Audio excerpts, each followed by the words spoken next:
گھریلو ناچاکیاں ہو جاتی ہیں، بعض کا کچھ لوگ اپنی بیویوں کو گالیاں دیتے ہیں، ایسے روز کیس آتے ہیں، وہ بات کرتے ہیں کہ وہ اتنا غصے میں آ جاتے ہیں کہ اس بیچاری کو گالیاں دینا شروع کر دیتے ہیں، چونکہ وہ کمزور ہے۔ دو کمزوروں کے بارے میں اللہ سے ڈرنے کی تلقین کی گئی ہے، ایک غلام اور ایک بیوی۔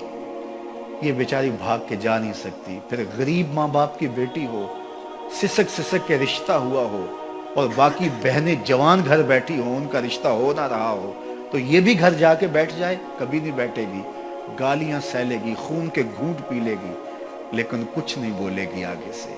اور تو فرعون بن گیا ہے، تو حامان بن گیا ہے، تو ظالم بن گیا ہے، تیرے پاس ہے کیا؟ بس شوہر ہونے کا تجھے ناز اور غرور ہے کہ میں مرد ہوں؟ یہ تیری مردانگی نہیں ہے کہ تو گالیاں بک رہا ہے، تیری مردانگی یہ ہوتی کہ تو محبت سے جیت لیتا اسے، تیرے گھر میں اسے آسودگی ملتی، بہار ملتی، قرار ملتا، تسکین پہنچتی۔ تو کمزوروں کو، بعض مزدوروں کو گالیاں دے رہے ہوتے ہیں، اپنے ماتحتوں کو گالیاں دے رہے ہوتے ہیں، اپنے مخالفین کے لیے زبانیں اتنی لمبی ہو جاتی ہیں کہ العیاذ باللہ۔ تو میں آپ سے یہ کہتا ہوں، یہ منبر و محراب کا سبق ہے، یہ رسول اللہ کا دیا ہوا دین ہے۔ یہ منافقوں کی علامات میں سے ایک علامت ہے، جب وہ لڑتا ہے تو گالیاں بکتا ہے، جھوٹ بولتا ہے، امانت میں خیانت کرتا ہے، اور عہد کرے تو اس کی پاسبانی نہیں کرتا۔ اللہ ہمیں عہد کی پاسبانی کی توفیق دے۔ اللہ ہمیں اس بات کی توفیق دے کہ ہم کسی کی امانت کے امانت دار ٹھہرائے جائیں تو پھر اس امانت کو ادا کریں۔ منافق کی علامتیں تین ہیں۔ جس شخص کے اندر یہ علامات ہوں تو وہ اس نیت سے سنیں کہ آج ابھی اسی وقت میں یہ مصمم عزم کرتا ہوں کہ اپنے سے کھرچ دوں گا ان چیزوں کو، اور اپنے من کو، اپنے اندر کو، اپنے باطن کو ان غلاظتوں سے پاک کروں گا۔ اور عملی موضوعات پہ بات کرنے کا میرا مقصود بھی یہی ہوتا ہے کہ ہماری زندگی میں، سب سے پہلے اپنی زندگی میں اور پھر میرے ملنے والوں کی زندگی کے اندر عملی طور پہ تبدیلی پیدا ہو۔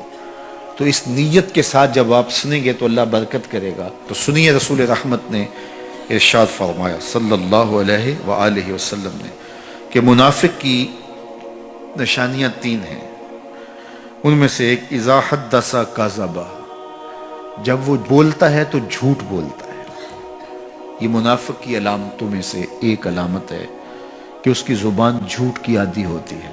زندگی میں جھوٹ سے اپنے آپ کو بچائیں، یہ زہر قاتل ہے، اندر اجاڑ دیتا ہے، آپ کا معاشرے سے اعتبار ختم کر دیتا ہے، اور آپ کی رسوائی کا سبب ہے۔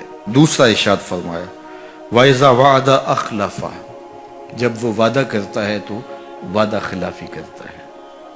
یہ منافق کی علامت ہے کہ وہ وعدہ پورا نہیں کرتا۔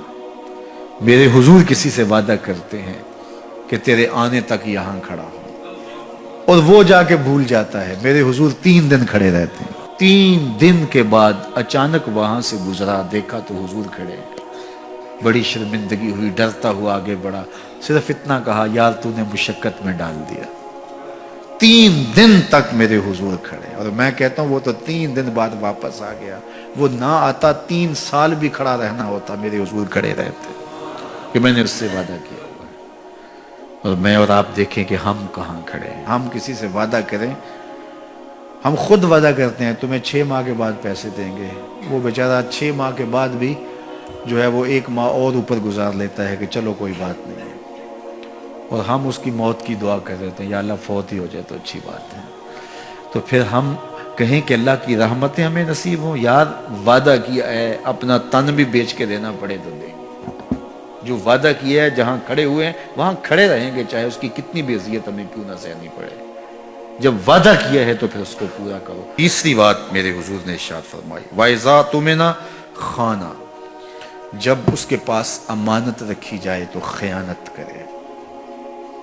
اس کے پاس پیسے رکھے جائیں، دولت رکھی جائے، کوئی زمین اس کے نام کوئی کر دے کسی وجہ سے، کوئی اور اس کے پاس امانت رکھ دے تو وہ اس میں خیانت نہ کرے، بلکہ آپ کے پاس کوئی بات امانت رکھی جائے تو اس کو بھی جو ہے وہ لوگوں تک نشر نہ کرے۔ تمہارے کان میں اگر کوئی بات کرے تو وہ امانت ہے، جب وہ بات کر رہا ہو تو دائیں بائیں دیکھ رہا ہو، تو پھر اس کا مطلب یہ ہے کہ وہ یہ چاہ رہا ہے کہ یہ بات کوئی اور نہ سنے، تو پھر صاحب امانت کو چاہیے کہ کوئی اور نہ سنے.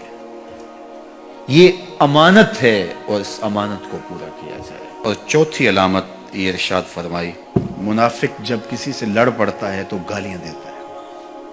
ہمارے دین نے ہمیں گالی دینے سے روکا ہے. اپنی زبان کی پاکیزگی اور اپنی زبان کی طہارت کا سامان کیجیے.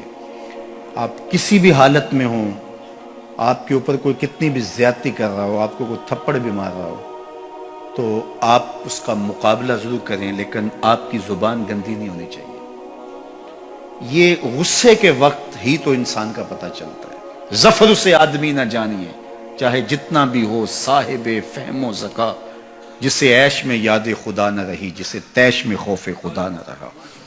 عیش کی زندگی ہو یا تیش کی زندگی، خوشی کا مرحلہ ہو یا مرحلہ غم ہو، آپ دیکھو نارمل زندگی کے اندر تو آپ معتدل ہوں گے ہی ہوں گے، لیکن جب آپ کا بیلنس خراب ہوتا ہے خوشیوں کے وفور کی وجہ سے، اس وقت پتہ چلے گا. یہ ہے انسان کا امتحان، یہ ہے انسان کی آزمائش.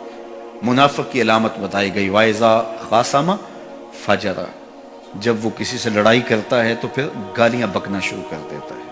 یہ منافقوں کی علامات میں سے ایک علامت ہے، جب وہ لڑتا ہے تو گالیاں بکتا ہے، جھوٹ بولتا ہے، امانت میں خیانت کرتا ہے، اور عہد کرے تو اس کی پاسبانی نہیں کرتا. اللہ ہمیں عہد کی پاسبانی کی توفیق دے.